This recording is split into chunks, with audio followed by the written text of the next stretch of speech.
বলবো যে কোনো মার আসলে এই ধরনের স্টেপ নেওয়ার আগে তিনবার ভাবা উচিত। যদি উনি সিঙ্গেল থাকতেন আমি ডেফিনেটলি এখানে দুঃখ প্রকাশ করতাম, যেহেতু উনি একজন মা, সুতরাং উনি কষ্ট পেয়ে উনি চলে গিয়ে ফ্রি হয়ে গেছেন, কিন্তু যাকে কষ্ট দিয়ে গেলেন এই দুঃখটা কার কাছে ভাগাভাগি করবে? বা প্রথমে বলবো যে মানুষ মারা গেছেন বা এটা আসলে তার জন্য আমি সবসময় দোয়া চাইবো যে আল্লাহ পাক সৃষ্টিকর্তা যেন অবশ্যই তাকে বিহিত নসিব করে, এই দুনিয়ার যত কিছু ভুল ত্রুটি আছে ওনার যেন মাফ করে দেয়।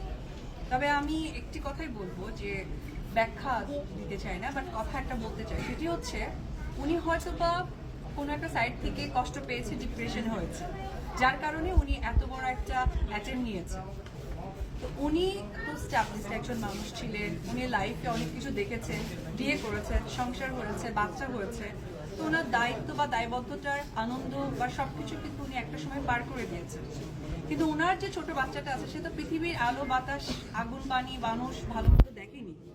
যখন সে ডিপ্রাইভ হয়েছে সে নিজেকে বেঁচে চলে গেছে, কিন্তু যে মানুষকে ঠকালো তাকে তো আসলে এসে ঠকে গেল। তো একদিক থেকে আমি বলবো যে কোনো মার আসলে এই ধরনের স্টেপ নেওয়ার আগে তিনবার ভাবা উচিত। যদি উনি সিঙ্গেল থাকতেন আমি ডেফিনেটলি এখানে দুঃখ প্রকাশ করতাম, যেহেতু উনি একজন মা, সুতরাং উনি কষ্ট পেয়ে উনি চলে গিয়ে ফ্রি হয়ে গেছেন, কিন্তু যাকে কষ্ট দিয়ে গেলেন এই দুঃখটা কার কাছে ভাগাভাগি করবে? বা সেই মানুষটা কার কাছে সেই দুঃখ চাহিদাটা বলতে যাবে?